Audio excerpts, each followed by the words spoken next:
हरिः ओम् ॐ वाङ्मे मनसि प्रतिष्ठिता मनो मे वाचि प्रतिष्ठितम् आविराविर्मयेधि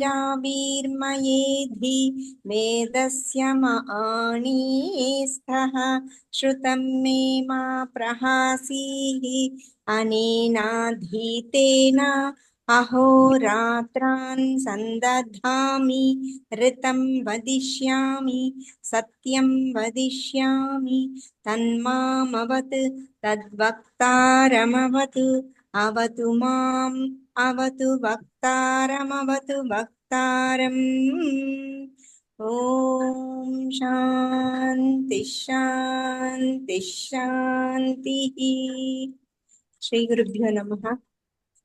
ఓం నమస్తే నమస్తే అమ్మా. అందరికీ. నమస్తే అమ్మా. ఇక్కడ మనకి కొన్ని సూత్రాలు కనిపిస్తున్నాయి. ఏంటి అవి చదువుతారు ఎవరైనా? చదువుతాను. ఏంగ పదాంతాదతి ఉల్ట ప్రగృహ్య అచి నిత్యం అసి చ భో భగో అఘో అపూర్వస్య యోసి కదా. మ్మ్.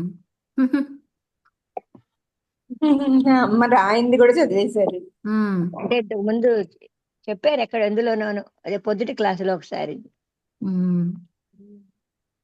ఏ సూత్రం ఏది ఏ ప్రత్యాహారానికి చెప్పుకున్నాము? భో వచ్చినప్పుడు భగో అఘో అపూర్ దీనికి ప్రత్యాహారం ఇదే ఏం మన ప్రత్యాహారం? సంబోధన అమ్మా, వస్తుందనేమో కదా. ఆగండి ఆగండి, అట్లా కాదు. నేను అడిగిన ప్రశ్న ఏంటిది? ఏ ప్రత్యాహారానికి చెప్పుకున్నాం? భాష మ్మ్. ఆ?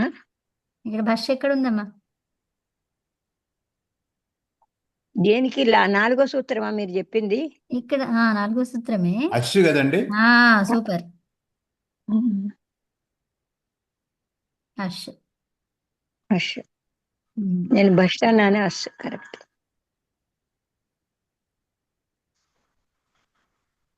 పైనుంచి అన్ని చూడండి. ఏ ఏ అది కొంచెం విడదీసి ప్రత్యయ చెప్పండి మేడం, ఎందుకు అశ్సు అయిందండి అది? ఒక్క నిమిషం, ఫస్ట్ ఇది చదవండి. దానికోసమే ఇవన్నీ ఇక్కడ రాసింది. ఇప్పుడు ఫస్ట్ ఏమేమి వచ్చాయి చూడండి. ఏమేమి ప్రత్యాహారాలు ఎక్కడెక్కడ వచ్చాయి. ఫస్ట్ దానికి ఏమొచ్చింది? ఏ ప్రత్యాహారం వచ్చింది? ఏంగ్ ఏంగ్ ఉమ్. తర్వాత అచి ఋతుద్రభ్యో అచి నిత్యం. తర్వాత దేంట్లో? హస్ హస్ ఒకటి. హస్స. హర్షి హసి కదా. హస్స ఎక్కడుందమ్మా? హర్ష హసిచ హర్ష హర్ష అనాలి మరి. అదే హష్ ఆ, హసిచ. ఉమ్. తర్వాత దాంట్లో నెక్స్ట్ దాంట్లో చివరి దాంట్లో హష్ ఉమ్. అన్నారు భో కదా. భగో అభో ఉమ్. అపూర్వస్య యోచి యోషి యోషి. హర్షి హసి హర్ష. ఉమ్.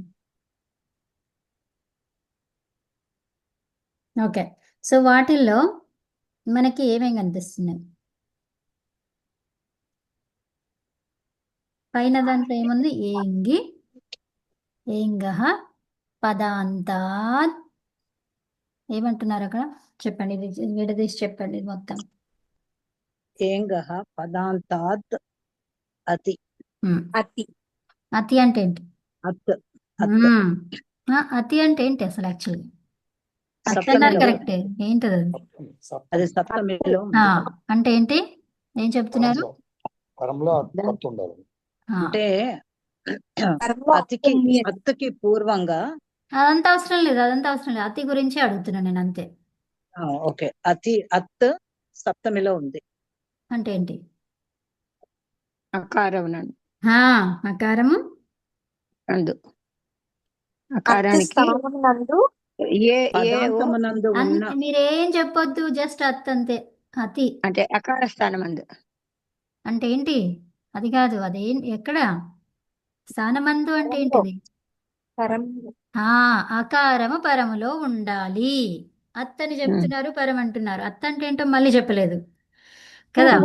అది అకారం అనేది పరములో ఉండాలి. పరంలో స్థానం అని ఎక్కడ ఉందమ్మా? స్థానం గురించి మాట్లాడనే లేదు. స్థానములో అని ఎక్కడ అన్నారు? అనలేదు కదా. అంటే స్థానములో అంటే మేడం ఇక్కడ ఆ, సప్తమి చెప్పారు కాబట్టి అది ఆ విషయాలు కాదు కదా మనకి ఇక్కడ. అష్టాధ్యాయి నేర్చుకుంటున్నారు, గిన్ని రోజులు అవుతుంది, మళ్ళా స్థానములో అని చెప్తారా? పూర్వము పరం అంతే. ఓకే ఓకే అవునా? విభక్తులకు అర్థాలు ఏంటి ఇక్కడ సూత్రాలలో? పరం పూర్వం పరం పూర్వము పరము. అవునా? అంతే. విభక్తులకు అర్థాలు ఇక్కడ పూర్వము పరం అంతే. దాని స్థానం ఆదేశము. అవునా? సో అట్లా చెప్పాలి, అంతేగాని ఇక్కడ మనకి విభక్తి అర్థాలు తీసుకోము ఇక్కడ కదా. అది ఓకే. సో ఏంగహ అంటే ఏంగ ప్రత్యాహారం అని చెప్పారు మీరు. అవునా? తర్వాత పదాంతము అంటే ఏంటి? ఈ ఏంగ్ అనేది ఎక్కడ ఉండాలి? ఇప్పుడు అతి అనేది ఎక్కడ ఉండాలో అర్థమైంది మీకు. అవునా? అకారము పరంగా ఉండాలి అన్నారు. అవునా? సో ఇప్పుడు మరి ఇక్కడ ఏం చెప్తున్నాము? ఏంగహ పదాంతాత్ అంటే ఏంటి? అవి రెండు కూడా ఏ విభక్తి? ఏంగః పదాంతాత్ పదాంతాత్ పంచమి పంచమి. పంచమి. ఏంగహ పదాంతాత్ అంటే ఏంటి? ఏంగ్ ప్రత్యాహారం ఎక్కడ ఉండాలి? చెప్తున్నారు కదా, పదాంతం పదాంతాత్. పూర్వం పదాంతం పూర్వంలోను అరే, ఓం పదము యొక్క నమస్తే అండి. చివర పదము చివర, పదానికి చివరిగా ఉండాలి. ఏంగ్ ప్రత్యాహారం ఎక్కడ ఉండాలి? పదానికి చివరిగా ఉండాలి. అర్థమైందా? మరి ఏంగ్ ప్రత్యాహారం అంటే ఏమేమి వస్తాయి? ఏంగ్ ఏవో ఏవో. ఏమొస్తాయండి? ఏవో ఏ ఓ. ఏవో ఓ కాదు, ఓ. ఏంటి? ఓ ఓ. ఏ ఓ హా. సో ఇవి వస్తే అత్ పరంగా ఉంటే, అత్ పరం అంటామా లేకపోతే అతి అని చెప్తాం కదా, రెండిట్లో ఏదో ఒకటి చెప్తాం.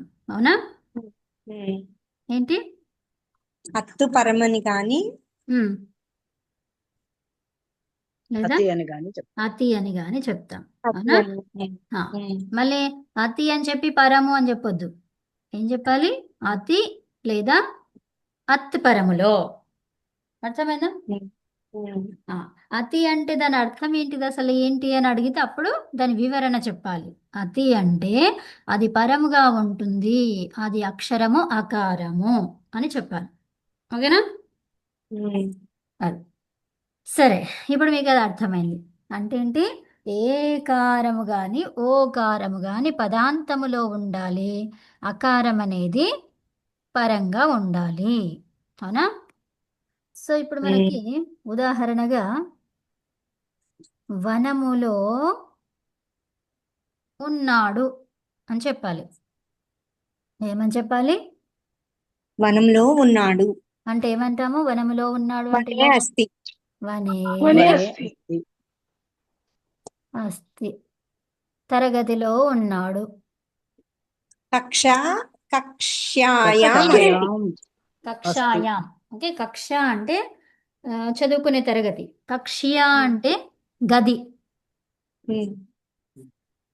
ఉమ్. కక్ష్యాయాం కక్షే అస్తి అస్తి. హా. కక్షే ఎందుకమ్మా? కక్ష అనేది స్త్రీలింగం అది. స్త్రీలింగం కాబట్టి యాం కక్షాయాం సో అందుకని ఇప్పుడు వనే అస్థి ఉంది. ఓకే, వనే అనేది ఏంటిది? వని అనేది సప్తమి సప్తమి. అంటే అందులో విభక్తి ఉంది అంటే అదేమైంది? పదమయ్యింది పదమైంది. పదాంతములో ఏమన్నాం అక్కడ? పదాంతములో ఏముండాలి? పదాంతములో ఏంగ్ ప్రత్యాహారం ఏంగ్ ఏంగ్ ప్రత్యాహారం ఉండాలి. ఉన్నదా? ఉంది ఏ ఉంది. అతి. అతి ఉందా? ఉంది. పరంగా ఉంది. ఎవరు ఉండాలి? అకారం ఉండాలి. ఉందా? ఉంది ఉంది. ఆ, అప్పుడు ఏమైతుంది అంటే పూర్వః. ఏ సూత్రానికి ఇంకోటి ఏమి యాడ్ చేసుకుంటారు? ఏంగః పదాంతాదతి పూర్వః. ఆ, పూర్వః అంటే ఏంటి? ముందు. ఏకవచనం పూర్వరూపం. ప్రథమ పూర్వః అనేది పూర్వరూపం. ఓకే, పూర్వము అన్నమాట. అంటే పూర్వముది వస్తుంది అని అర్థం. ఓకే, సో అప్పుడు ఏమైంది ఇప్పుడు ఇది? వనే ఆ, అస్తి. అంతే. వనే అస్తి. ఏమైంది అది? వనే వనే అస్తి మళ్ళీ వనే నో అస్తి చేంజ్ వనే అస్తి అంటారేంటి? పూర్వరూపం అంటే ఏంటి? వనే అస్తి. వనే అస్తి. ఆ ఉంటుందా? ఉండదు. ఉండదు. పూర్వరూపం అంటున్నాం, ఏమర్థమవుతుంది కదా? మొదటి రూపమే ఉంటుంది. ఆ, అట్టు వనేస్తి. ఉండదు. ఆ, ఇలా వస్తుంది. లేదా ఇదే సూత్రం ఏం చెప్తుంది? వనే. అకార ప్లస్ లేషస్. ఉప్సి. అవగ్రహం. ఉమ్, అవగ్రహ చిహ్నము చేసుకోమని చెప్తుంది. సో ఇప్పుడు ఇది వనేస్తి అనేది ఇది ఎంత కరెక్టో, వనేస్తి అనేది కూడా అంతే కరెక్ట్. అర్థమైందా? ఎందుకు అర్థమైంది? ఏమన్నది? ఏంగహ పదాంతాదతి. ఏం సూత్రం అది? ఏంగ ఏంగ పదాంతాదతి. పదాంతాదతి. పదాంతాదతి. ఇక్కడ ఏంగహ అని విడదీసి చెప్తున్నామ్మా నేను. మనం చెప్పాలి అంటే ఈ సూత్రాన్ని ఎలా చెప్పాలి? ఏంగ పదాంతాదతి. ఏంగ ఏంగ పదాంతాదతి. ఇక్కడ ఏమొచ్చింది? పకారము పకారం వచ్చింది. ఇక్కడ పకారంకి ఏంగ ముందు విసర్గ ఉంది. పదాంతాదతి. సో దాన్ని ఏమంటాము? ఉపద్మానీయం. ఉపు పద్మానీయం అంటాం దాన్ని. సో ఈ ఉపు పద్మానీయాన్ని వాడుకోవచ్చు, వాడుకోకపోవచ్చు. ఓకే, ఏమన్నారు దానికి? కుప్పు. కుప్పు. తర్వాత కుప్ అని చెప్పేసి ఒక సూత్రం ఉంది అది. ఓకే, సో ఇది వికల్ప. అమ్మమ్మ అది కాదు, అది కాదు, అది కాదు, అది కాదు. ఇక్కడ వేరే సూత్రం ఇది. సో ఇప్పుడు ఈ రెండు ఇది ఆ సూత్రం ఏం చెప్తుంది? వికల్పంగా అంటుంది. వా లేదా వికల్పంగా అంటుందన్నమాట. అంటే ఏంటి? ఏంగహ పదాంతాదతి అన్నా చదువుకో, లేదంటే ఏంగహ్ పదాంతాదతి అన్నా చదువుకో అని చెప్తుంది అది ఆ సూత్రం. ఓకేనా? అర్థమైందా అండి? ఓకే. సో అది వికల్పం అని చెప్పింది అనమాట. ఓకే, సో ఇప్పుడు మనకి ఏమేమి తెలుసా ఇక్కడ? దీన్ని ఉప పద్మానీయంని ఎలా చదవాలి అనే విషయం తెలిసింది. తర్వాత పదాంతాత్ ఏంగహ, దీన్ని ఎలా చెప్పుకుంటారు? పదాంతాత్ ఏంగహ అంటే పదాంతములో ఉన్నటువంటి ఏంగ్ ప్రత్యాహారానికి. ఓకే, పరముగా ఎవరుండాలి? అతి. పరముగా అన్నానమ్మా. పరమేంగ్. అత్ అత్ పరముగా ఉండాలి. అత్ ఉండాలి. అట్లనే పరముగా అతి అత్. అన్నాను కదా నేను. అతి అతి అనొద్దు, అంటే అదే చెప్పాను కదా, ఫస్టే అంటే చెప్పాను. పరముగా ఉన్నప్పుడు అతి అనొద్దన్నారు కదా. పరం అనేది అందులోనే వచ్చేసింది, అప్పుడు అదే చెప్పొద్దు కదా. ఏముండాలి అంటే అత్ ఉండాలి, అతి కాదు. Okay, okay. సో అకారం. అతి అంటే ఏంటమ్మా మరి? ఏంటి సప్తమి? అకారమైనది. అయిపోలేదు ఇంకా. అతి అంటే మొత్తం అయిపోలే, మీరు చెప్పడంలో సగం అయ్యింది. ఇంకా చెప్పండి. పరము ఉంటుంది అని అర్థం. అతి అంటే పరముగా అకారము ఉన్నది. అత్తని చెప్పకండి. అత్త అంటే ఏంటి మరి? ఇంకా మళ్ళీ ఇంకో క్వశ్చన్ చేయాలి. మొత్తం కంప్లీట్ గా చెప్పండి. అతి అంటే ఏంటి? అతి అంటే అకారము పరములో ఉంది. అంతే, అంతే, అట్లా చెప్పండి, అంతే కదా. అపకరణం అయింది కదండి అక్కడ. తపరకరణమైంది. ఎందుకు అత్త తీసుకున్నారు అంటే, ఇప్పుడు వనే ఆసీత్ అన్నామనుకోండి, అప్పుడు వస్తుందా? కాదు. ఎందుకు? అక్కడ అత్తు కాదు. అత్తు కాబట్టి, ఉత్తమం తపరకాలం చేశారు కాబట్టి అక్కడ. అర్థమైందా? సరే, సో అప్పుడు ఇది వచ్చింది. సరే, మళ్ళీ తర్వాత ఇప్పుడు నేను ఇంకొకటి రాస్తాను, చెప్పండి.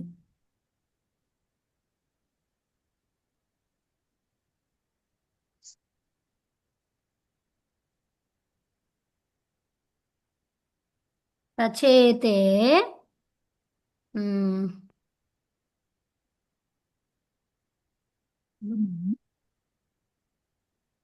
ఏం రాద్దాం? అన్నం.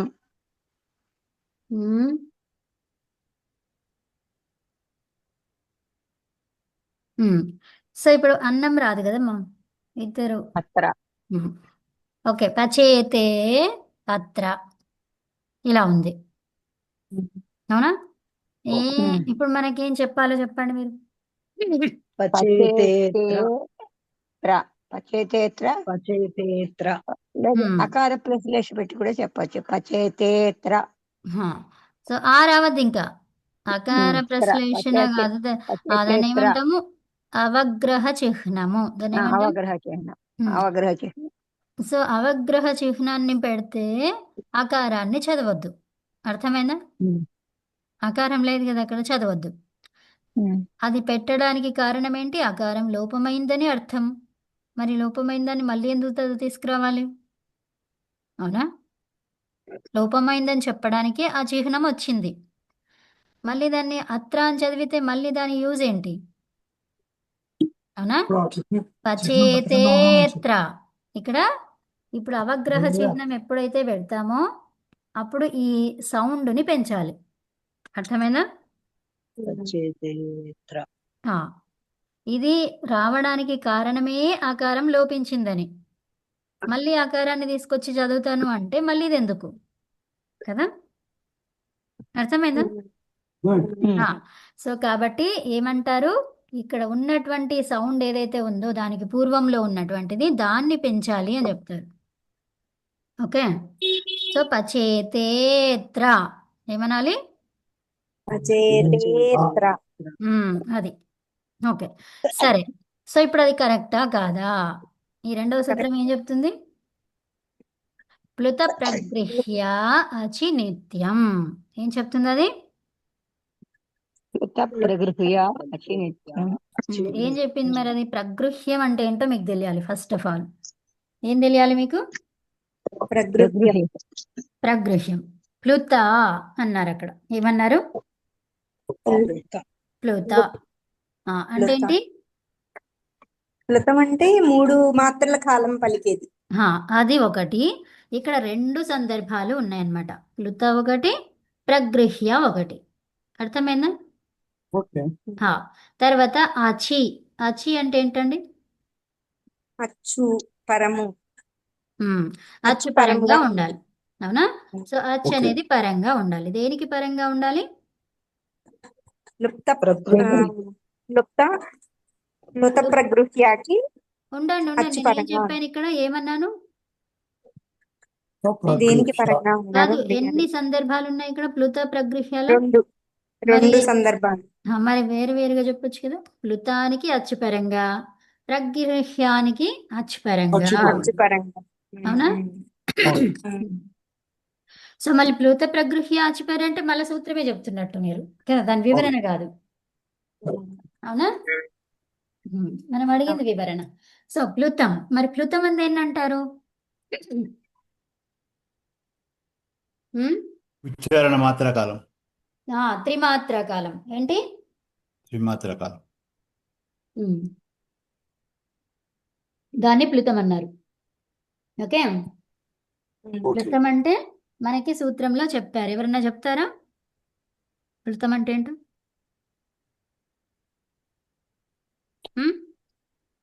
ఊకాలము. ఊకాలో హస్త ఊకాలము దీర్ఘ ప్లుత కదా. అంతే అమ్మా. ఊకాలములో ఉన్నటువంటివి ఏమేమి హస్వ ఉన్నాయి మరి? దీర్ఘ ప్లుత. ఆగండి, ఇక చెప్పేశారు కదా. సో ఇప్పుడు ఏమంటున్నారు అక్కడ అంటే ఏంటి చెప్తారా? దాన్ని విడదీసి చెప్తారమ్మా. సూత్రం ఏమంటుందో చెప్తారా? ఊకారము హస్తము దీర్ఘము ప్లుతము అంటే ఏంటి?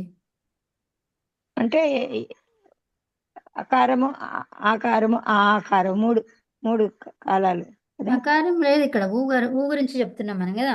ఊ ఊ ఊ ఊ ఊ ఊ అట్లా వస్తుంది. మరి అవన్నీ ఏంటి? ఎందుకు చెప్పారు అట్లా? ఊ ఏంటి? ఊ ఏంటి? ఊ ఏంటి? ఊ హరస్వము, ఊ దీర్ఘము, ఊ ప్లుతము.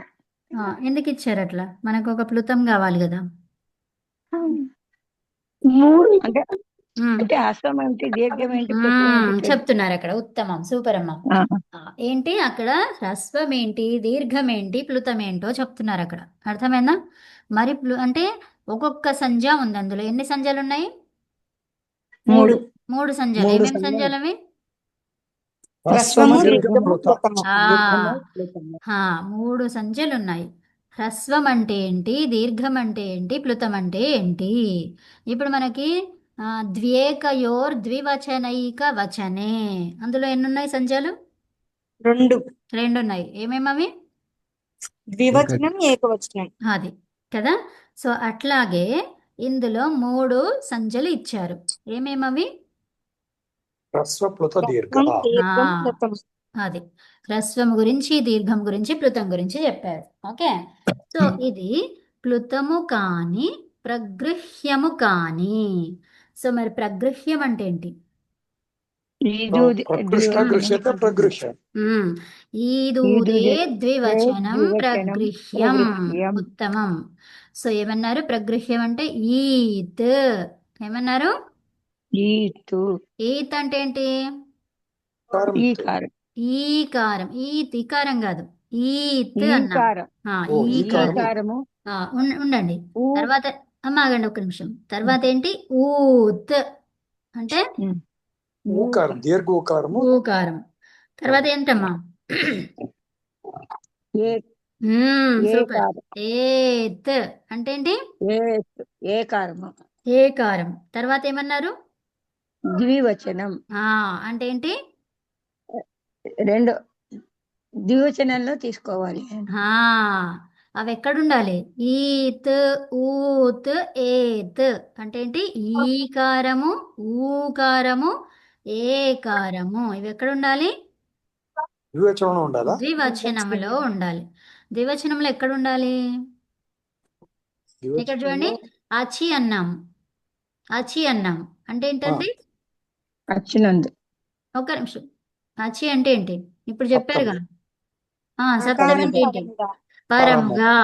సో పరముగా అంటే ఏంటిది? ఇప్పుడు మనకి ఆత్, ఈత్, ఊత్ అనేది, ఏత్ అనేది ఎక్కడ వచ్చింది? అది ఈత్, ఏత్, ఊత్ అవి ఎక్కడ వచ్చాయి మరి? పరం పంచమిగా. ద్వివచనం ఆ? పంచమి ప్లుత కదండి. ప్రగృహ్యాలు. కరెక్టే, కానీ పంచమి గురించి అడగట్లేదు మనము. ఆ. ఇప్పుడు అది ఎక్కడ వచ్చింది? ద్వివచనంలో. ద్వివచనం అంటున్నాం. ద్వివచనంలో వచ్చింది. ద్వివచనం అంటే ఏమైంది అది? రెండు గురించి చెప్తాను. ఆహా, రెండు కరెక్టే. సో అదేమైంది? ద్వివచనం అంటున్నాం. అది కంప్లీట్ అయిందా లేదా? ద్వివచనం కంప్లీట్ అయింది కదా. అయ్యింది. అంటే ఏంటి? దాన్ని ఏమంటాం కంప్లీట్ అయితే? ఒక శబ్దం కంప్లీట్ గా ఉంటే దాన్ని ఏమంటాం? పదము. పదం పదం. అంటాం. అంటే ఏంటి? ఎక్కడ ఉండాలి? ప్లుతము, అది ప్రగృహ్యము ఎక్కడ ఉండాలి? పదంలో ఉండాలి. పదాంతంలో పదములో కాదు, పదానికి అంతములో. ఎక్కడ అవును, ఉండాలి? పదాంతంలో. పదం. కరెక్ట్. పదంలో ఎక్కడంటే అక్కడ పరంలో కాదు. ఉంది. ఆ. అంతం పరం కాదు. పదాంతంలో ఏం చెప్తారు? పదాంతం అంటే పదాంతములో. దేనికి పరంగా ఉండాలి? పరం అంటున్నారు. ఎక్కడి నుంచి పట్టుకొచ్చిర్రు అది? ఓకే, పదాంతములో ఉండాలి. అవునా? సో పదాంతములో ఏముండాలి? ఈదూదేత్ అంటే ఏంటి? ఈదూదేత్. ఈత్, ఊత్, ఏత్ ద్వివచనములో ఉన్నటువంటివి. అర్థమైందా? దానికి పరంగా ఎవరు ఉండాలి? అచ్. అచ్ ఉండాలి. సో అచ్ అంటే ఏం చెప్పుకున్నాము? అకారం. ఒకటేనా? అచ్చంటే మొత్తం 9 ఐ కదండి. ఊరులు ఐ ఊరు ఏవో అయ్యో 9 వస్తాయి. 11లో 9 వస్తాయి. అచ్చులన్నీ. అచ్చు అంటే ఏంటి? అచ్చులండి. అచ్చులన్నీ అన్ని అచ్చులు అనమాట. వావల్స్ అంటామా ఇంగ్లీష్ లో అయితే? సో అవన్నీ ఉంటాయి. కూడా ఉండాలి. మరి అందులో ఇంగ్లీష్ లో అయితే 5 ఉన్నాయి. ఇక్కడ ఎన్ని ఉన్నాయండి? 9 ఉన్నాయి. 9. పదం. సో ఇప్పుడు పైకి రండి. ఇక పచేతే అత్ర. అయితే ఏంటి ఇక్కడ? ఈదూదే ప్రగృహ్యం అచి నిత్యం. నిత్యం ఏంటి మరి? ఏమంటున్నారు? నిత్యం ఏంటి మరి ఇక్కడ అంటే? ఏమన్నాం ఇక్కడ? ప్రకృతి భావ. ఏంటండి? ప్రకృతి భావ. సో ప్రకృతి భావ అంటే ఏమైతుంది? మార్పు జరుగుతుందా? జరగదు. జరగదు. ఓకే. సో ప్రకృతి భావ. ఓకేనా? ఏమర్థమైంది అక్కడ? ప్రకృతి భావ అంటే మార్పు జరగదు అంటున్నారు. అంతే కదా? ప్రకృతి భావం వస్తుంది అంటే పూర్వ భావమే ఉంటుంది. ఆ భావములో చేంజెస్ అని జరగవు. సో పచేతే అత్ర. పైకి వెళ్ళండి ఇప్పుడు. సో పచేతే పచేతే అత్ర. ఇప్పుడు ఏమైంది అది? పచేతే అత్ర. పచేతేత్ర. అచేతే త్రా అవుతుంది.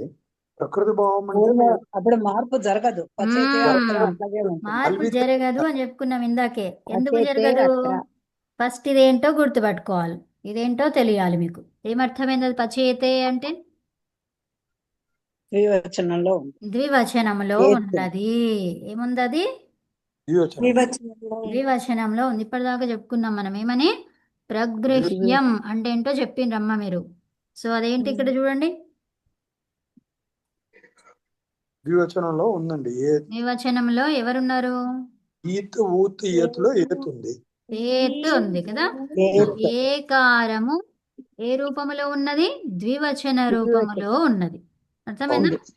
పచేతే అనేది ద్వివచన రూపం. ఓకే. అందులో పదాంతములో ఎవరున్నారు? పదాంతంలో ఏత్ ఏకారం ఉంది. అవునా? ఏకారము ఉన్నది. సో ఏకారము ఉన్నది కాబట్టి ఏం చెప్పాం మనం అక్కడ? ప్లుతం. ఈదు ద్వివచనం ప్రగృహ్యం మార్పు అయిపోయింది. జరగదు అని అమ్మ ఏమన్నాం అక్కడ? ఇది ద్వివచనం ప్రగృహ్యం గురించి ఎందుకు చెప్తున్నారు? అయిపోయింది అది కదా. ప్లుత అక్కడ మార్పు ప్రగృహ్య జరగదు అని చెప్తున్నాం అచినిత్యం. ఏంటి? ప్రకృతి భావం అట్లానే ఉంటుంది ఒక్క మార్పు నిమిషం, జరగదు ఒక్క నిమిషం. రెండవ సూత్రం ఏంటిది? తేంగ ప్లుత పదాంతాలు ప్రగృహ్య అచినిత్యం.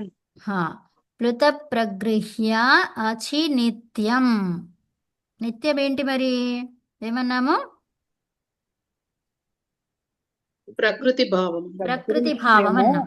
అవునా? ప్రకృతి సో నిత్యంగా భావం ఇప్పుడు ఉంటుంది మనకి ఇక్కడ ఏముంది పరంగా? ఇప్పుడు అకారం ఉంది. దీన్ని అత్తని తీసుకుంటామా? ఇక్కడ ఏమని తీసుకుంటాము ఆ సూత్రం ప్రకారంగా?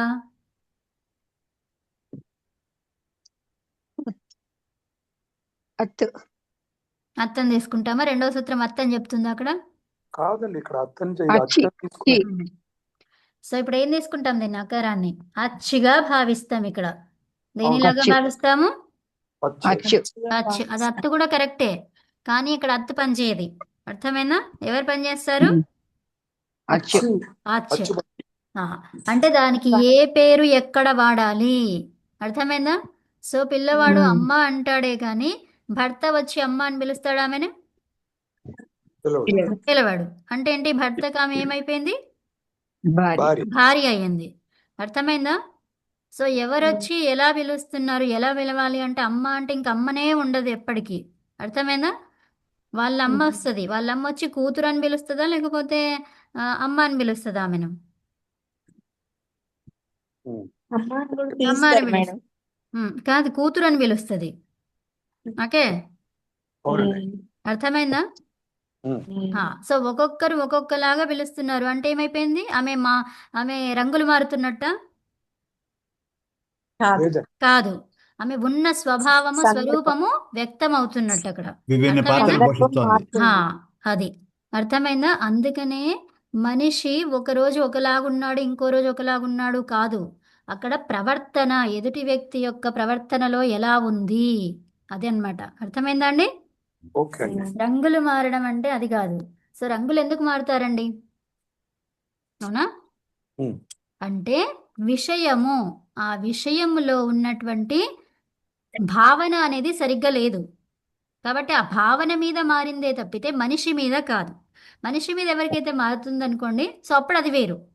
అక్కడ రంగులు మారడం. అర్థమైందా? ఓకే. సారీ. సో ఇప్పుడు ఇక్కడ ఏమైంది? అక్కడ ఎవరొచ్చారు, ఎవరున్నారు వాళ్ళని చూసుకోవాలన్నమాట కదా. మనకి కండిషన్ ఏం చెప్తుంది ఇక్కడ? అచ్చి అంటుంది. సో ఇప్పుడు మరి అత్తని చెప్పారు కదా అక్కడ, ఇక్కడ అచ్చి అంటున్నారు ఎందుకు అంటే ఈ సూత్రం ఏం చెప్పింది? ఎవరిని తీసుకురావాలి నువ్వు? అత్తు అనొచ్చు, అచ్చు అనొచ్చు, ఇంకేమంటాం అదంతము అనొచ్చు. అవునా? అకారము అనొచ్చు. ఇన్ని పేర్లు ఏంటి ఉన్నాయి. ఏంటో అది కాదండి. అక్క కూడా లేదు కదా. ఉండొచ్చు. So, okay. So okay. Yeah, so ఏంటి అక్కడ ఏమేం పేర్లు ఉన్నాయి? దానికి అన్ని పేర్లు తెలుసుకోవాలి. ఓకే. ఓకే. సో తెలుసుకున్న తర్వాత దీన్ని ఏమన్నాం? మళ్ళీ తర్వాత హ్రస్వం అని కూడా అంటాం దీన్ని. ఇప్పుడు ఇంకోటి నేర్చుకున్నాం కదా, హ్రస్వ దీర్ఘ ప్లుత అని తెలుసుకున్నాం. సో ఇప్పుడు దీన్ని హ్రస్వము అంటాము, అచ్ అంటాము, అత్ అంటాము, అదంతము అంటాం. అదంతం అనొచ్చు. దీన్ని ఆదియా అదంతా అనడానికి లేదండి. అత్ అంతే కదా. అకారము, అవునా? సో ఇప్పుడు అందుకే మనం ఎప్పుడు కూడా ఏంటి హలంతం అని చెప్పొద్దు. హలంతం అంటే ఏంటిది? చివరిగానే ఉండడం. అవునా? అంతము అంటున్నాం. అంతం అవును. అనే దానికి అర్థం ఏంటిది? చివరిగా. ఎవరున్నారు? హల్. అవును. ఓకే. సో అది ఎప్పుడైనా కూడా హల్ అంతము అని అనొద్దు. ఓకే. దాని స్థానాన్ని హల్ అక్షరం అని చెప్పాలి. అది ఎక్కడుంది అప్పుడు విషయం వేరు. అవునా? ఓకే. అది.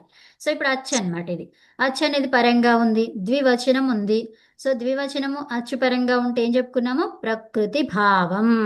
అంటే ఏంటి? ఇక్కడ మార్పు అనేది జరగదు. జరగదు. అంటే ఏముంటుంది ఇంకా? పచేతే అత్ర అనే ఇలాగే ఉంటుంది. ఉంటుంది. ఎందుకంటే ఇక్కడ అర్థమైందా? మీరు అవగ్రహచనం పెట్టడానికి వీలు అవదు అంటున్నారు. వీల్లేదు. సో అంటే క్లోజ్ చేయడానికి, అది రెండింటిని కలపడానికి వీలు లేదు. వీలు సంధి జరగదు. అర్థమైందా?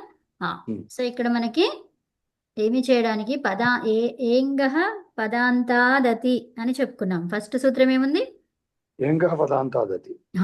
సో ఏంగహ పదాంతాదతి ఏం చెప్తుంది? దానికి జస్ట్ ఏంగ్ ప్రత్యాహారం ఉంటే చాలు కదా, అత్ అవును. పరంగా ఉంటే చాలు. అది కూడా మనకి ఇక్కడ సాటిస్ఫై అవుతుంది. కానీ ఇంకో సూత్రం వచ్చి ఏం చెప్తుంది? రెండవ సూత్రం వచ్చి ఏమంటుంది? కృత ప్రగృహ్య ఆచి నిత్యం. నువ్వు ద్వివచనములో ఏమన్నారు? ప్రగృహ్యం అంటే ఏంటి? ఈదూదేత్. ఈత్ ఊత్ ఏత్ అంటే ఈకారము ఊకారము ఏకారము ద్వివచనములో ఉంటే ఏమంటుందండి అది? ద్వివచనంలో ఈకారము ఊకారము ఏకారము ద్వివచనంలో ఉంటే అంటే ద్వివచనంలో ఎక్కడుండాలి మరి? అంతంలో. అంతములో, పదాంతములో. ఏంటది? పదమైంది. వచనం అని చెప్పేశాము అంటే అది పదం అయిపోయింది. అవునా? అవును. సో కాబట్టి పదాంతములో ఈకార ఊకార ఏకారాలు ఉండి తర్వాత ఏముండాలి? అచ్ పరంగా ఉంటే అప్పుడు ఏమవుతుంది? ప్రకృతి భావము వస్తుంది. అర్థమేనా? ఉమ్. అది రెండవ సూత్రం చెప్పింది. అంటే ఇక్కడ సంధి జరగదు. ఓకే. పూర్వరూపము జరగదు, పూర్వరూపము రాదు. అర్థమేనా? ఏ రూపము రాదు? పూర్వరూపం. పూర్వరూపము రాదు, ప్రకృతి భావం వస్తుంది. ఓకే. పూర్వరూపానికి ప్రకృతి భావానికి తేడా ఏంటి?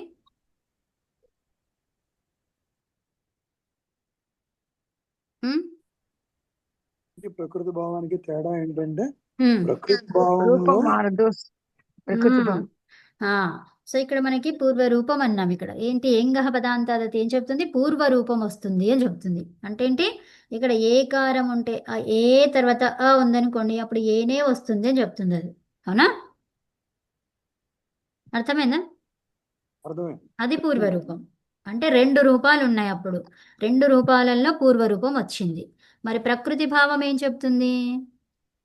ఇంకా నువ్వు ఆ రూపమే మారదు. తీసుకోకు, ఏ రూపమో తీసుకోకు, అది అట్లాగే ఉంచేసే, దాన్ని మార్చకు అని చెప్తుంది. ఉమ్. అర్థమేనా? ఉమ్. అది. సో అంటే నీకు అక్కడ అవగ్రహ చిహ్నం రాదా అండి? అంతే, ఏమీ రాదు, ఇది ఇలాగే ఉంటుంది. మీరు చెప్పేది ఒకటి వనేస్తిలో ఒక మనం ఏ తీసుకున్నామో ఆకారం తీసుకోలేదు, లోపం జరిగింది. ఇక్కడ అక్కడ ఏమొచ్చింది? జరగదు. పూర్వరూపం వచ్చింది. వనే అస్థిలో వచ్చి- ఏమైంది? పూర్వరూపం పూర్వరూపమే వచ్చింది. అవును. అంటే ఏంటి? ఆకారం లోపమైంది. లోపం. అవునా? లోపమైంది ఇక్కడ అని చెప్పడానికి ఎవరు వచ్చారు? అవగ్రహచనం వచ్చింది. అవగ్రహ జైనం వచ్చింది. అంటే ఏంటి? ఆకారాన్ని నువ్వు పలకకు అని చెప్తుంది అది. అవును. ఏం చెప్తుంది అది? అది నీకు ఇప్పుడు ఆకారం. కనిపిస్తలేదు, నేనున్నాను, నన్ను పలకడానికి వీల్లేదు, నన్ను ఎలాగూ కూడా పలకడానికి రాదు అవును. అని చెప్తుంది అది. దానికి సౌండ్ లేదు. అర్థమైందా? ఈ అవగ్రహ చిహ్నానికి సౌండ్ అనేది లేదనమాట. ఎలా పలకాలి అనే ఉచ్చారణ లేదు దానికి. లేదు. అవును. కాబట్టి వనేస్మి, వనేస్తి. అర్థమైందా?